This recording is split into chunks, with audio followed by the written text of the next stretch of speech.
प्रातः स्मरणीय विश्ववंदनीय संतों के सम्राट सदगुरु कबीर साहिब जी के पावन चरण कमलों में त्रिवार बंदगी करते हुए समस्त संत गुरुजनों के चरण कमलों की वंदना करते हुए सत्संग प्रेमी सज्जनों, माता बहनों सभी को सुबह की हार्दिक शुभकामनाएं देते हुए कि आज का दिन सभी के लिए सुखद एवं मंगलमय हो।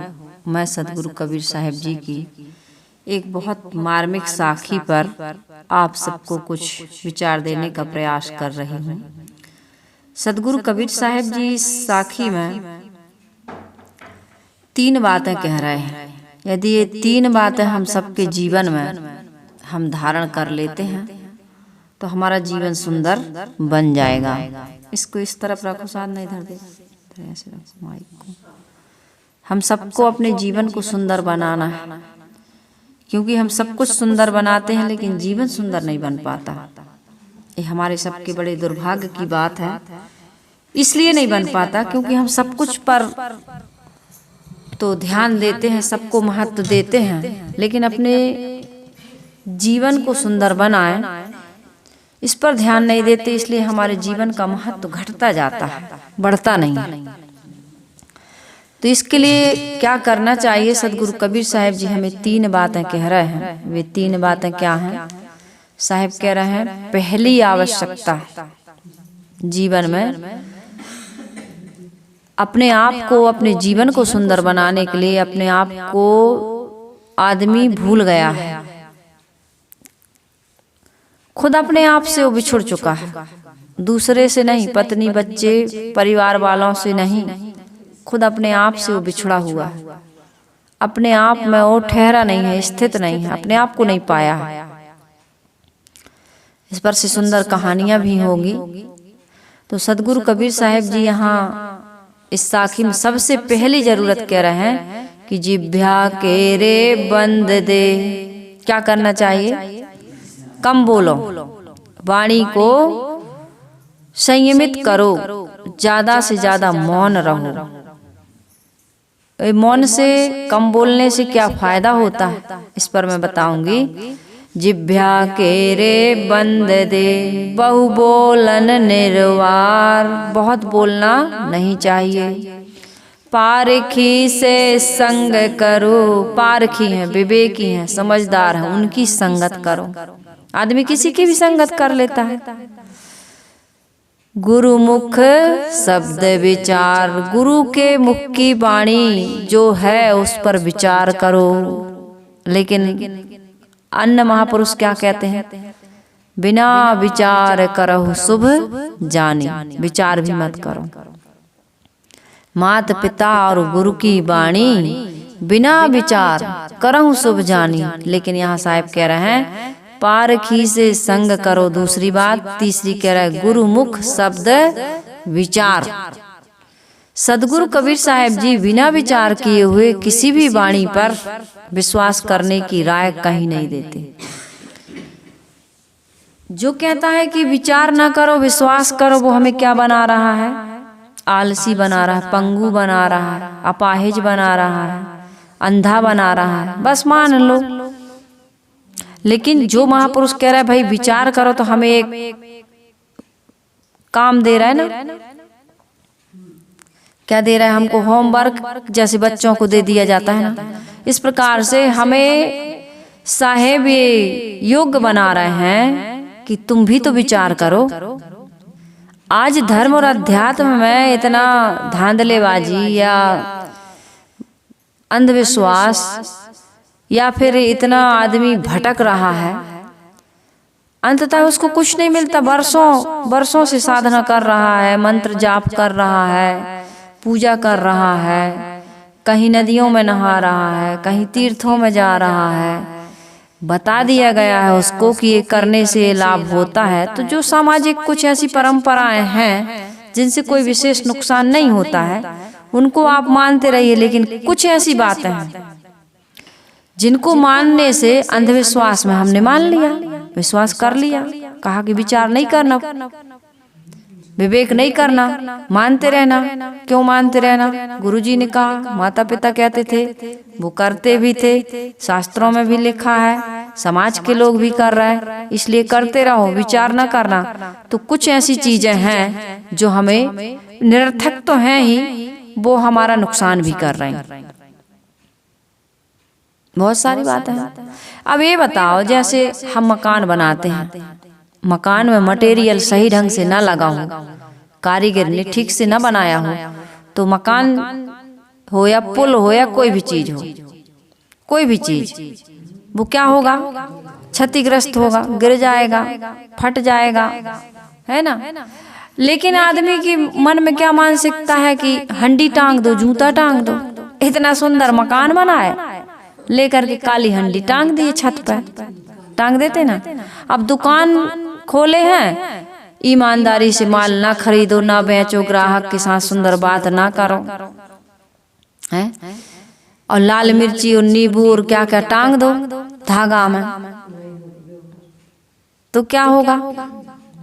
बहुत सारी ऐसी चीजें हैं। अब पर्व के दिन लोग नदियों में नहाते हैं, और पर्व के दिन बहुत ठंड रहती है, कितने लोगों को लकवा लग जाता है, ब्रेन हेमरेज हो जाता है, कितने लोग मर ही जाते हैं, अटक जाते हैं, अटैक आ जाता है। लेकिन नहीं भाई, स्वास्थ्य के अनुसार, तबीयत के अनुसार क्या करो, नहाओ, धो, खाओ, पियो, सबके साथ सुंदर व्यवहार करो, हित चिंतन करो, अपनी मन इंद्रियों पर संयम करो, तो लाभ होगा। हंडी टांगने से, दुकान में नींबू मिर्ची टांगने से, या कोई टोटका करने से, या नदी में नहाने से, या कथा प्रवचन भागवत या नाम जप से कुछ नहीं होगा। कहते हैं एक नगर में एक संत रहते थे, एक कम बोलने पर जिभ्या केरे बंद दे, पहली सावधानी साहेब दे रहे हैं, जिभ्या केरे बंद दे, बहु बोलन निर्वार। साहेब कहते हैं कि जिभ्या को संयम की लगाम से बांध करके रखो, खाने पीने में भी और बोलने में भी। तो एक संत रहते थे, कहते हैं वो बिल्कुल नहीं बोलते थे, बिल्कुल मौन साधे रहते थे। लोग उनके पास फिर भी आते थे, आसपास शांति का माहौल रहता था, उनकी आभा को देखकर, उनकी प्रसन्नता को देखकर, उनके मौन को देखकर, संयम को देखकर लोग आते थे। प्रेरणा मिलती थी उनसे कि हम तो इतना बोलते हैं, लेकिन ये संत जी मौन कैसे रह लेते हैं। मौन रहना भी बहुत बड़ी साधना है। मौन से, जब आदमी की वाणी मौन होती तो उसकी आत्मा बोलती है, और जब तक वाणी बोलती है तब तक आत्मा नहीं बोलती, क्योंकि वो बाहर उसके अंदर में बहुत सारे विचार तो अंदर उठते हैं और बाहर बोलता रहता है, बक बक करता रहता है। लेकिन जिसकी वाणी मौन हो जाती है, अंदर बाहर मौन हो जाता है, उसकी आत्मा बोलने लगती है, आत्मा की आवाज सुनने लगता है, आत्मा का आनंद, आत्मा का रस, आत्म शांति जिसे कहते हैं, उसका अनुभव करता है। तो संत उसी आत्मा शांति के अनुभव में लीन रहते थे, तो उसका बाहर भी प्रभाव पड़ता था। लेकिन उसी गांव में एक बड़बोला नाम का व्यक्ति रहता था। वो बहुत विद्वान था, धर्म शास्त्रों को पढ़ा था, गीता, बाइबल, कुरान, पुराण, सभी शास्त्रों का अध्ययन, खूब प्रवचन करता था, खूब प्रशंसा होती थी, लोगों की भीड़ लगती थी। लेकिन ये जो संत थे बोलते नहीं थे, मौन रहते थे, न प्रवचन देते थे, न किसी को शिष्य बनाते थे। तीन चीजें थी उनमें, ना तो वो बोलते थे, है ना, न कहीं वो कार्यक्रम प्रवचन देने जाते थे, और न कोई उनका शिष्य था। बस मिल जाता था, खा लेते थे, चुपचाप मौन पड़े रहते थे। बोलते ही विकार आता है, तो बोलते ही नहीं थे। तो लोगों ने कहा उस बड़बोला से कि कभी आप वो कुटी में संत रहते हैं, उनसे मिले हैं? कहे उनसे क्या मिलना, वो तो मौन चुप्पी साधे रहते हैं, उनसे क्या मिलना।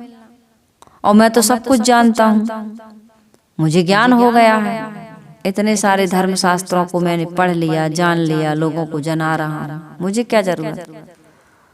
लेकिन बाद में वो कह तो दिया, लेकिन बाद में उसके मन में विचार, कई बार हम लोग इनकार कर देते हैं, लेकिन बाद में विचार आता है। तो वो जब अकेले में हुआ तो उसको विचार आया कि ऐसा क्यों कहा था, मुझे मिलना चाहिए उन संत से, मैं इतना बोलता हूँ फिर भी अंदर शांति, मैं इतना जानता हूँ फिर भी अंदर शांति नहीं है। मेरे इतने फॉलोअर्स, इतने, क्या करेंगे ये बाहर के लोग? बाहर की उपलब्धि, बाहर की प्रसिद्धि, बाहर की ये गहमा गहमी अंदर शांति नहीं आने देती। तो उसने कहा कि मौन रहते हैं, ना कोई शिष्य है, ना कहीं प्रवचन करने जाते हैं, उनकी जीवन को देखना चाहिए, उनके मन को टटोलना चाहिए, मिलना चाहिए। एक बार मिलने गया वो व्यक्ति, तो संत मौन प्रसन्न मुस्कुराहट के साथ मिले उनसे। कहा मैं इतना प्रवचन करता हूँ, इतना ज्ञान अर्जित कर लिया हूँ, लेकिन मन अंदर शांत नहीं है, कृपया कुछ बताइए। संत कुछ नहीं बोले, बहुत देर तक चुप रहा वो। फिर उसने कहा कि भगवान कुछ बताइए, मेरे मन में अंदर में बहुत अशांति है। आप कैसे इतने मौन रह लेते हैं, इतने प्रसन्न एकदम, आपके चेहरे पे कोई शिकन नहीं, कोई शिकायत नहीं। आदमी बड़ी शिकायत करता है। कहा कृपा करके कुछ बोलिए। उन्होंने कहा अंदर से बाहर से मौन हो जाइए। जब आप मौन की साधना करेंगे, वाणी को आप बोलने से विराम देंगे, तब आत्मा बोलेगी। ध्यान करिए, ध्यान की गहराइयों में उतरिए। ध्यान क्या है? ध्यान कैसे कहते हैं? ध्यान का मतलब होता है खुद को जानना, खुद में लौट आना, अपने आप को पा लेना। और ये तभी होगा जब हम सबसे पहले वाक्य निरोधा, वाक्य का निरोध, शब्द को, वाणी को रोकेंगे। शब्द में बहुत बड़ी शक्ति है। यदि ये बाहर की ओर प्रवाहित होता है तो अंदर की शक्ति खाली होती जाती है, और यदि इसको रोक दें तो हम अंदर से मजबूत हो जाते हैं। फिर हम जो बोलते हैं वो हमारी आत्मा की आवाज होती है, और वो सिद्ध शब्द होता है, वो किसी मंत्र से कम नहीं होता। इसलिए कम बोलने वाले की इज्जत होती है, कम बोलने वाले का सम्मान होता है, कम बोलने वाले पे लोग विश्वास करते हैं। और जो हर समय बोलता है उस पर लोग विश्वास नहीं करते, उसकी वाणी में कोई रुचि भी नहीं लेते। हो तो दिन भर बोलता रहता है, कुछ भी बोलता रहता है। तो यहाँ पर सदगुरु कबीर साहिब जी कह रहे हैं, जिभ्या के रे बंद दे बहु बोलन निर्वार। इसकी महती आवश्यकता है हम सबको। सदगुरु कहते हैं वाणी को बंद कर दो और बहुत बोलना छोड़ दो। जो व्यक्ति बहुत बोलता है उसका व्यक्तित्व हल्का हो जाता है। बहुत बोलने वाले पर लोग विश्वास नहीं करते हैं। जो ज्यादा बोलेगा वो क्या करेगा? झूठ भी बोलेगा। ज्यादा बोलने वाले के जीवन में ये बहुत बड़ी संभावना है कि वो झूठ भी बोलेगा, निरर्थक भी बोलेगा, अश्लील भी बोलेगा, कटु भी बोलेगा, मजाक भी करेगा, दूसरों को पीड़ा देने का कारण बन जाता है। अन्य प्रकार के और भी दोष आते हैं, लड़ाई झगड़ा की स्थिति आ जाती है, प्रेम घट जाता है। ज्यादा बोलोगे, अनावश्यक बोलोगे तो प्रेम तो घटेगा ही। इसलिए साहब कह रहे हैं हमारे जीवन में झगड़ा ना हो, अशांति ना हो, बल्कि प्रेम बढ़े, मित्रता का भाव हमारे प्रति लोगों के मन में जगे कि अरे आदमी की वाणी बड़ी संयमित है, जो बोलता है बड़ा सारगर्भित होता है। इसलिए इस व्यक्ति के साथ बैठना चाहिए, इससे बात करना चाहिए। बिना सिर पैर की बातें जो करता रहता है उसको जीवन में कभी शांति न, उसके साथ में रहने वाले को भी शांति। बैठे ठाले कुछ भी बोल देता है बिना मतलब के, दूर ही से मिले वहीं से बोलने लगे तो इसकी आवश्यकता, इससे अशांति होती, इसकी आवश्यकता नहीं है। साहिब कह रहा है जिभ्या के रे बंद दे बहु बोलन निर्वार, पारखी से संग करो गुरुमुख शब्द विचार। वाक्य संयम किए बिना मन में शांति नहीं आ सकती है। इसलिए कम बोलने वाले को भीतर से शांति मिलती है और बाहर से क्या होता है? सम्मान मिलता है। भीतर से तो शांति मिलती है और बाहर से सम्मान मिलता है। तो पहली जरूरत क्या है? आज से ही अनावश्यक, अश्लील, कटु नहीं बोलना है, आज से ही त्याग करो। वाणी का संयम मैं कहती हूँ ना, इतनी ही आवाज में बात करिए, सामने वाला आराम से सुन ले। कोई बहरी बहरा तो है नहीं है ना, तो कम बोलिए, धीरे बोलिए, जरूरत का बोलिए। योग का प्रथम द्वार क्या है? योगस प्रथमम द्वारम वाक् निरोधा अपरिग्रहा निराशा चा निरीहा चा नित्य एकांत शीलता। ये 5 चीजों की आवश्यकता है हम सबको। इसलिए हमको क्या करना चाहिए? वाणी का निरोध करना चाहिए, रोकना चाहिए, अनावश्यक नहीं बोलना चाहिए और अनावश्यक वस्तुओं का संग्रह भी नहीं करना चाहिए। जो जरूरत की चीजें हैं उन्हीं का संग्रह करो, किसी से आशा ना रखो, ये तीसरी बात। और विविध कामनाओं का त्याग कर दो, चौथी बात। और 5वीं, नित्य अकेले रहो, कुछ समय के लिए अकेले रहो। 5 बातें समझ में आई? पहली बात वाणी का संयम, दूसरी बात अनावश्यक वस्तुओं का संग्रह ना करो और किसी से कोई आशा ना करो, विविध कामनाओं का त्याग करो। अब हम क्या हो गया है? ज्ञानी हो रहा है, सत्संगी हो रहा है, समझदार हो रहा है। शांति की तलाश में हमें सुबह सुबह सत्संग कर रहा है। क्यों आते हो 4 बजे से उठ के? हमारे यहाँ 6 बजे आ जाते हो तो 4 बजे उठते होगे, तब तो नित्य क्रिया से निवृत्त हो करके और बिल्कुल समय से वंदना में, प्रातः की गुरुदेव की स्तुति वंदना में हमको सम्मिलित होना है। आते हैं आप सब, ठंडी और बढ़ने वाली है, फिर भी आप आएंगे, आपको बहुत बहुत धन्यवाद। लेकिन ये क्यों इतना परिश्रम?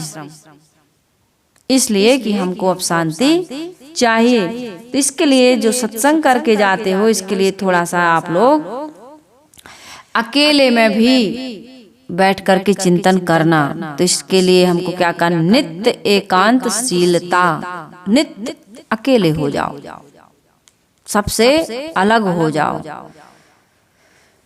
तो इधर साहेब कह रहे हैं कि पारखी से संग करो और गुरुमुख शब्द विचारे। पारखी की संगत कर रहे हैं आप लोग। पारखी की संग करना क्या है? सत्संग करना। पारखी जिसके पास परख है, विवेक है, समझ है, पारखी यही तो कह रहा कि इतने बोलने की जरूरत नहीं, इतने संग्रह की जरूरत नहीं, इतनी आशा करने की जरूरत नहीं, इतना अनावश्यक चीजों के बारे में इतनी कामनाओं की आवश्यकता नहीं, और इतनी भीड़ में हर समय बने रहने की, पुत्र परिवार समाज में सटे रहने की आवश्यकता नहीं। तभी तो हमारा जीवन सुंदर बनेगा, तभी तो हम शांति पा सकेंगे, तभी तो अंतर्मुख होंगे, तभी तो आत्मा की स्थिति को प्राप्त कर सकेंगे, तभी तो हम अपने आप से मिलेंगे। हमने कहा ना कि हम अपने आप से बिछुड़ गए हैं। एक संत जी थे, नहीं एक व्यक्ति था, बगीचे में घूम रहा था। माली ने पूछा कौन हो? तो उसने कहा कि भाई मैं यही तो नहीं जानता हूँ कि मैं कौन हूँ, नहीं तो बता देता। मैं खुद से मतलब बिछुड़ चुका हूँ, मैं खुद को नहीं जानता कि मैं कौन हूँ। हो रहा नहीं अपने जीवन में, अपने साथ भी हम अपने आप को ही नहीं जानते हैं। जिस पुत्र परिवार धन संपत्ति के पीछे हम अपने जीवन को बर्बाद करते हैं, ये परख नहीं, हमें ये समझ नहीं, ये विवेक नहीं है, ये ज्ञान नहीं है कि इससे हमको मिलता क्या है। इसलिए साहिब कह रहे पारखी से संग करो, वो परखाएंगे, जड़ चेतन के भेद को समझाएंगे, ग्रह त्याग की हमारे अंदर में समझ नहीं, क्या ग्रहण करना चाहिए, क्या त्यागना चाहिए, कैसे प्रेम करना चाहिए, कैसे मोह करते हैं हम। कई चीजें, प्रेम, परिवार को हमको त्यागने की जरूरत नहीं है, परिवार से प्रेम करिए, मोह ना करिए। प्रेम हमारा कैसे मोह में बदल जाता है। लोग जीवन भर हाय हाय करते, हर समय चिंता करते, उधेड़ बुन में उलझे हुए कैसे आदमी अपने जीवन को बर्बाद कर देता है, पत्नी बच्चे परिवार समाज के सुख में खपा देता है, आदमी को पता ही नहीं चलता, गहराई से वो सोच ही नहीं पाता है। पुत्र पुत्री पत्नी सब अपने आप संभल जाएंगे, तुम उनको संभालते हो।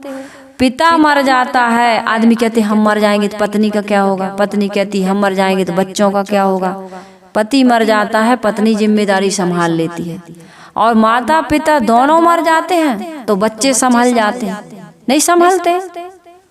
इसलिए संसार में हमारी जरूरत नहीं है, हमें संसार की जरूरत है, इसलिए हम ये सारा विस्तार करते हैं। लेकिन ये विस्तार में हम कैसे उलझ जाते हैं, मोह कैसे बंधन बन जाता है, इस पर हम विचार नहीं कर पाते। हमारी कैसे दुर्दशा होती है। बूढ़ा व्यक्ति बच्चों के, एक व्यक्ति था कहते हैं, अभी बूढ़ा नहीं हुआ है ना, एक व्यक्ति था, कहानी याद आ गई मुझे। एक व्यक्ति था, खूब बिजनेस व्यापार धंधा खूब बढ़ाया, बच्चे को पढ़ाया, योग्य बनाया, शादी किया, पत्नी मर गई। अब बूढ़ा हो गया, अब खाट पर पड़ा हुआ है। अब बच्चा दुकान संभाल रहा है, पिताजी के पास नहीं बैठता। बहू भी धीरे धीरे उपेक्षा करने लगी। बच्चे हो गए थे, बच्चे भी दादा के पास नहीं बैठना चाहते थे, क्योंकि मम्मी की इच्छा नहीं थी, बहू की इच्छा नहीं थी कि दादा के साथ ही बैठे, क्योंकि दादाजी को बीमारी है। और फिर इनके पास अब है क्या, क्योंकि सब कुछ बच्चे को सौंप दिए थे। तो पिताजी बेटा के साथ बैठना चाहते थे, कुछ बोलना चाहते थे। कहता था, पिताजी मुझे टाइम कहाँ है, समझा करो, इतना बिजनेस है, व्यापार है, दुकान जाना पड़ता है, सब संभालना पड़ता है, देखना पड़ता है, मैं अकेला हूँ, तो पिता के पास बैठने का टाइम नहीं है पुत्र को। बहू भोजन बनाती है तो जो घर में भोजन बनता है वही भोजन दे देती है। पिताजी कह रहे हैं, ससुर जी कह रहे हैं, बेटी इतना गरिष्ठ भोजन मुझे पचता नहीं है। बहू कहती है कि अगली मीटिंग में यदि कुछ बनेगा तो खा लेना, अभी इतना थोड़ा जितना खा सकते हो खा लो। बेटा को पता चलता है, कहते पिताजी घर संभालती है, बच्चों को संभालती है, मेरा ध्यान रखती है, अब अलग अलग भोजन थोड़ी बनाएगी सबके लिए, आप समझा करो। आप पत्नी की परेशानी समझते नहीं, बहू को आप परेशान करते हो। पिता बड़ा दुखी होता है, पश्चाताप करता है कि अरे मैंने जीवन इनके लिए खपा दिया, बर्बाद कर दिया। रोना चाहता है तो घर से निकल जाता है, एक पेड़ के नीचे जा कर के खूब रोता है, हाय मैंने अपने जीवन को कहाँ खपा दिया, मन का नहीं खाया, स्वास्थ्य पर ध्यान नहीं दिया, कभी सत्संग नहीं गया, कभी बचपन में कभी पिता के साथ गया होगा, कुछ थोड़ा बहुत तो सुन ही लेता है आदमी। तो उसने भी सुन लिया था, तो याद आए कि संत कहते थे कि मोह माया त्याग देना चाहिए, कर्तव्य निभाना चाहिए, अपने जीवन के लिए कुछ सत्संग भक्ति संयम साधना करना चाहिए। मोह सकल व्याधिन कर मूला, तेते पुण्य उपजत बहुसूला, धरणी धाम धन पुर परिवारू, सरग नरग जहाँ लग व्यवहारू, देखहि सुनहि गुनहि मन माही, और मोह मूल परमारथ नाही। ये जितना भी घर परिवार नगर स्वर्ग नरक, ये सब केवल व्यवहार के क्षेत्र हैं। जो भी हम देखते हैं, सुनते हैं, विचार करते हैं, मोह मूल है। इनमें मोह बढ़ता है लेकिन परमार्थ नहीं सदता, सब यहीं छूट जाएगा। आज बहू का हो गया, बेटे का हो गया, बच्चे मेरे साथ बैठना नहीं चाहते, नाती पोता, और मेरे मन का मुझे भोजन नहीं मिलता, जो रुचता नहीं है, पचता नहीं है, न दांत से चबा सकता हूँ, न आंत से पचा सकता हूँ। लेकिन बहू कहती यही खाओ, जो बेटा और बहू खा रहा है वही मुझे खाना पड़ता है। बेटा ये भी नहीं पूछता, बहू ये भी नहीं सोचती कि पिताजी को कौन चीज की जरूरत है। भोजन ही तो मांग रहे हैं, 2 वक्त की खुराक ही तो मांग रहे हैं। यदि आज के समय में आदमी के पास कितनी सुविधा है भोजन बनाने की, कितनी सुविधा, आधा घंटा में पूरा भोजन बन जाता है, 1 घंटा लगेगा। आधा 1 घंटा पिता के लिए, माँ के लिए नहीं है कि उनकी रुचि के अनुसार, रुचि क्या, उनको जो पचता है उसके अनुसार, जिससे उनका स्वास्थ्य बढ़िया रहे। आज कुछ खाने की इच्छा है, उनके अनुसार बना दोगे तो उनका मन कितना उनका आशीर्वाद देगा, आत्मा से वो दुआएं देंगे कि चलो मैंने जो कुछ किया था उसका मुझे आज, उन्होंने यही इसीलिए तो कमाया था और बहू लाए थे कि बुढ़ापे में बेटा हमारा बुढ़ापे का सहारा बनेगा। लेकिन आज परिणाम उनको कैसा मिल रहा है? नकारात्मक, सकारात्मक नहीं मिल रहा। तो संत जी जा रहे थे, कहते हैं उसी रास्ते से, कहा भाई क्यों रो रहे हो? तो कहा साहेब संत जी मन बड़ा बोझिल है, मन में इतना विषाद भरा हुआ है और आंखों से तो अश्रु की धारा बह रही है। बताया पूरा। संत ने कहा भाई तुम्हें प्रेम करना चाहिए, परिवार से प्रेम करना चाहिए, मोह नहीं करना चाहिए। प्रेम क्या है? उनकी जरूरतों का ध्यान रखो, उनकी आवश्यकताओं की पूर्ति करो, उनके उज्जवल भविष्य के लिए कामना भी करो, काम भी करो, लेकिन उनसे मोह ना करो, चिपको ना। यही तो पारखी लोग बताते हैं, यही तो संत गुरुजन बताते हैं। वो आपका कोई घर परिवार दुकान बंद थोड़ी कराते हैं, वो ये बताते हैं कि कितनी दूरी रखनी चाहिए, कितना व्यवहार रखना चाहिए, कितना बोलना चाहिए, कितना।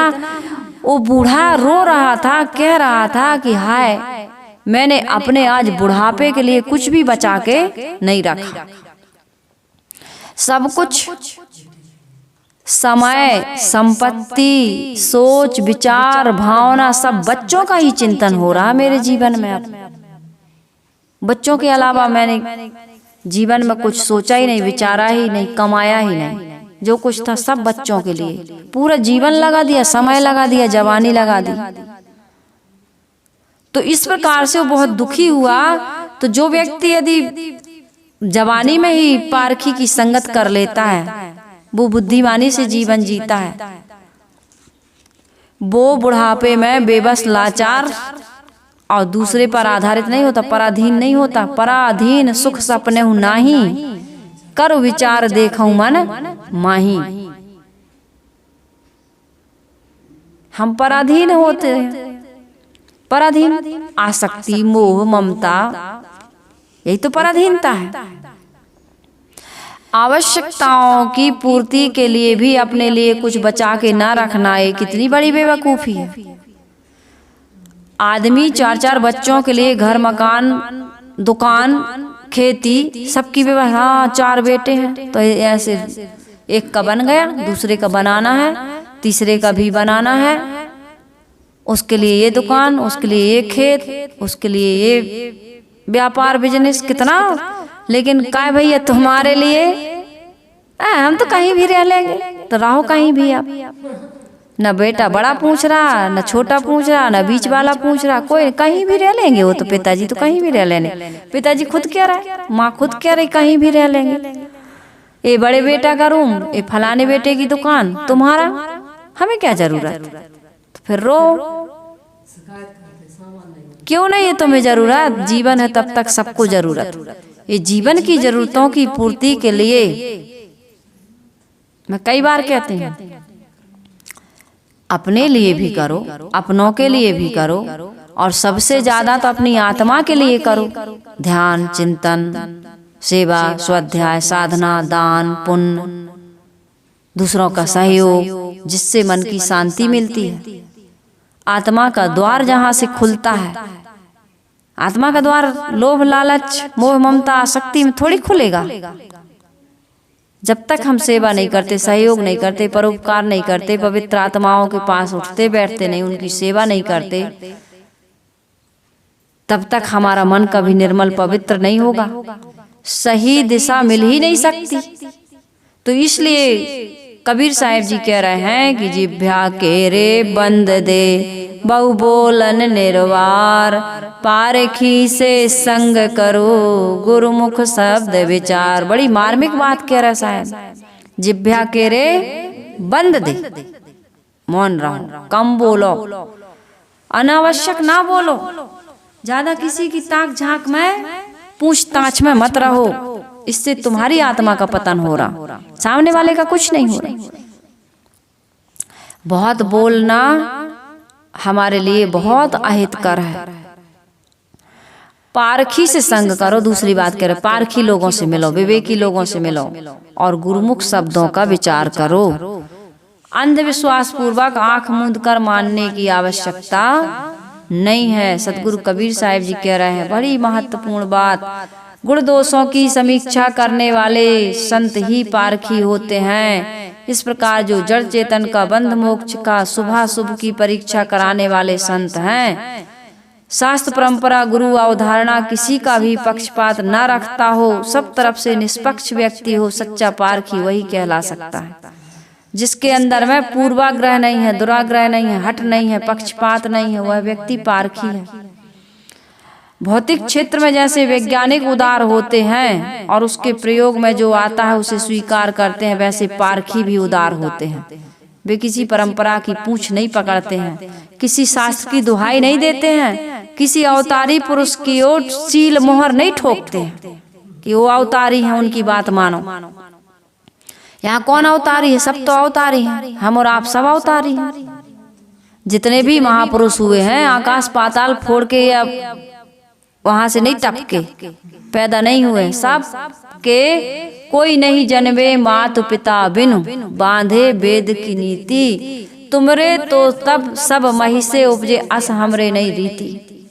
रामचंद्र जी जनकपुर में कह रहे कलेवा करते समय, जनकपुर की सखियों ने जब व्यंग किया, हति उदार करतूतदार सब अवधपुरी की बामा, खीर खाए सुत पैदा करती पति कर कछु नहीं कामा। हमने सुना है अयोध्या में खीर खा खा करके बच्चे पैदा कर लेते हैं। तब श्री रामचंद्र जी ने वहां पर जवाब दिया है। सखी वचन सुनकर रघुनंदन बोले मृदु मुस्काते, आपन चाल छिपाओ प्यारी कहो आन की बातें। कोई नहीं जन्मे मात पिता बिन, बांधे वेद की नीति, और तुमरे तो सब मही से उपजता, सबरे नहीं रीति। हमारे यहाँ तो माँ की जरूरत, तुम्हारे यहाँ तो माँ की भी जरूरत नहीं, सब जमीन फाड़ के निकल आते। अरे ऐसा नहीं होता है, सबको माता पिता की आवश्यकता होती है। तो कबीर साहब किसी सील मोहर की बात नहीं कर रहे, कह रहे पारखी के संग करो, कबीर पंथी का संग करो नहीं कह रहा है, राधा स्वामी वालों का संग करो नहीं कह रहा है, ओम शांति वालों का संग करो नहीं कह रहा है, इसका करो इसका ना करो ये भी नहीं कह रहा है। किसका कह रहा है?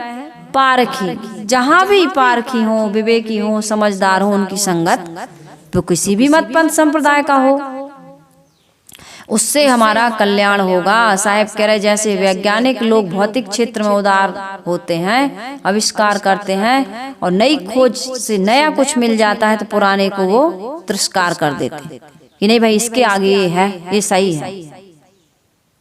वैज्ञानिकों के जीवन को देखिए, इसलिए आदमी को धर्म के क्षेत्र में भी उदार होना चाहिए, स्वतंत्र होना चाहिए, परीक्षक होना चाहिए और बिना विभाव पूर्वक सब कहीं से सार ले लेना चाहिए, कहीं चिपकना नहीं चाहिए। ऊपर पारखी एवं बौद्धिक रूप से बताया गया। पारखी का साधनात्मक रूप बड़ा उच्च होता है। पारखी ज्ञान ही से सबकी परख करता है, तो उसका अपने ज्ञान स्वरूप में स्थित हो जाना ही क्या है? समाधि है। आधि व्याधि सब सम हो जाए, सम आधि उसी को कहते हैं। इसलिए क्या होना चाहिए? जो सबको परख परख करके छोड़ता जाता है, सबको परख परख करके डार देता है, त्याग देता है, ये सार है, इसको ले लूं, बाकी सब असार है। ऐसा परख के जो त्यागता जाता है, जिसके जीवन में त्याग है, वैराग है, वो पारखी है। पारखी का मतलब है नहीं परख परख के, लेकिन परख लिया लेकिन चूना तमाकू अभी भी मल रहा है, ऐसा मतलब नहीं है। पारखी का मतलब है कि वो त्यागी हो जाता, चूने तमाकू की बात नहीं है। नाना प्रकार के व्यसन, नाना प्रकार की गंदी आदतें, नाना प्रकार का चिंतन विचार, मोह माया आसक्ति, कहीं भी वो चिपकता नहीं है। पारखी का मतलब क्या? केवल शेष रह जाना। सबको परख डार दे तू विजाती, जहाँ लो तुम्हारे नजर में दिखाती। न्याय नामा में कहा है निर्मल साहब ने, सबको परख डार दे तू विजाति, जितना भी विजाति है सबको परख करके त्याग दे। हमारी आत्मा के अलावा सब कुछ विजाति है, स्वजाति नहीं है।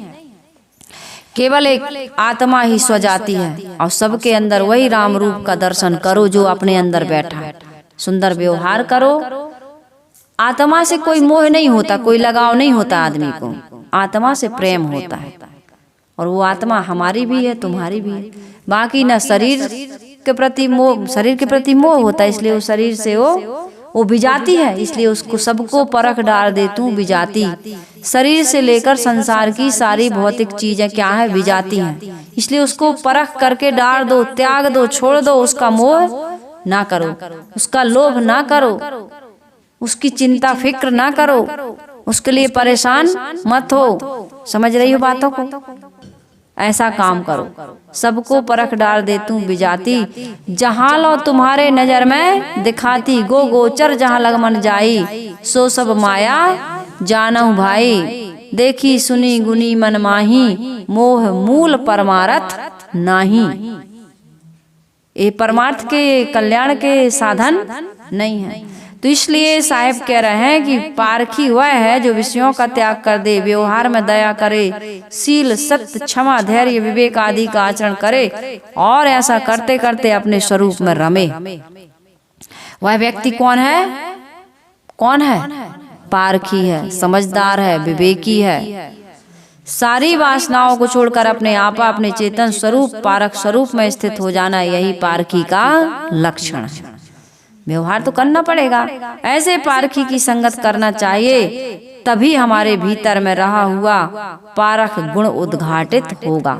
हमारे अंदर भी आग है, बस चकमक पत्थर की जरूरत है ऐसे घर्षण करने की। एक पारखी से जब हम मिलेंगे तभी हमारे अंदर में भी परख आएगी। अब तीसरी बात रह गई है गुरुमुख शब्द विचार। केवल किसी गुरु नामधारी के मुख से निकलने से बात गुरुमुखी नहीं हो जाती।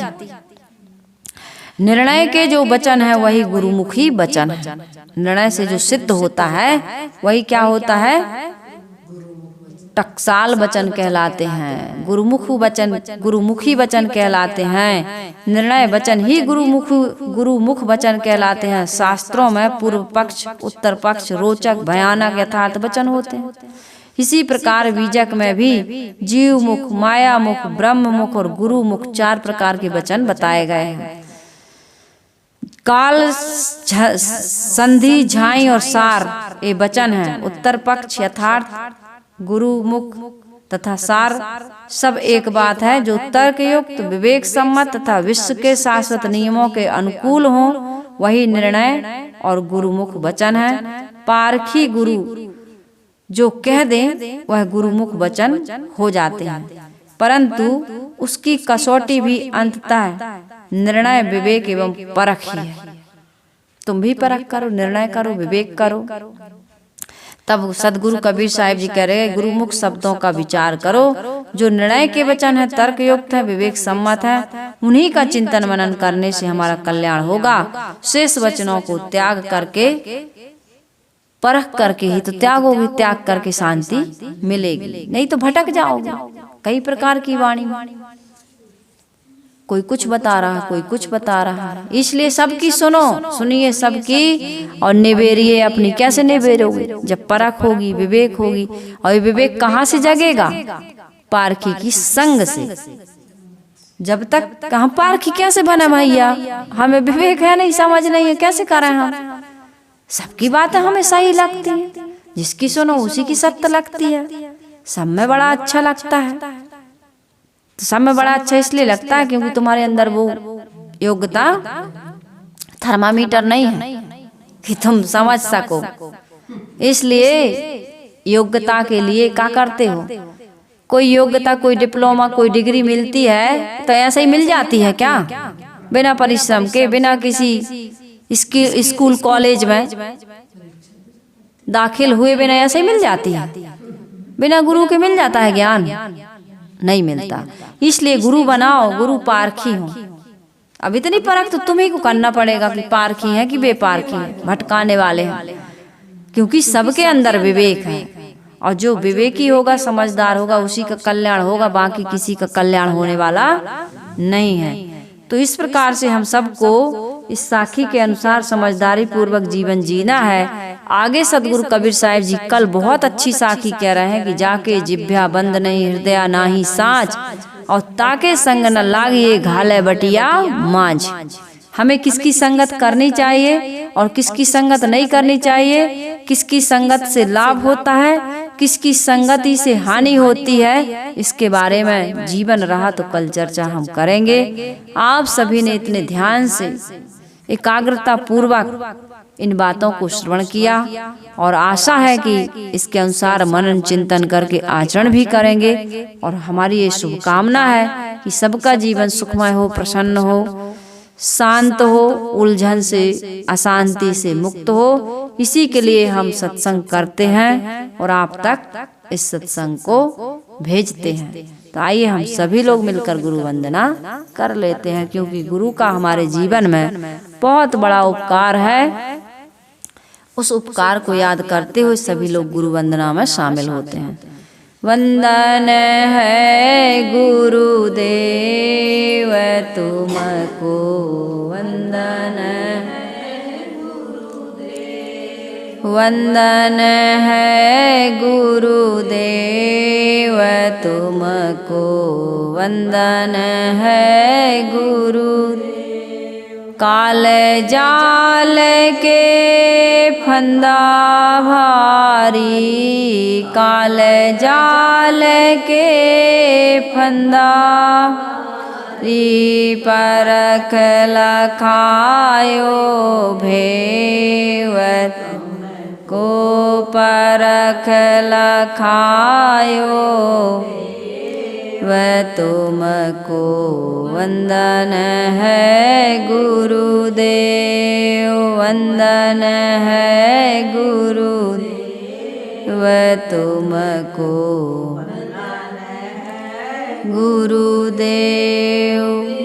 शास्त्र सब खोजत हारे, वेद सब खोजत हारे, मर्म न जानत के वह तुमको, मर्म न जानत के वह तुमको, वंदन है गुरुदेव, वंदन है गुरुदेव वह तुमको, वंदन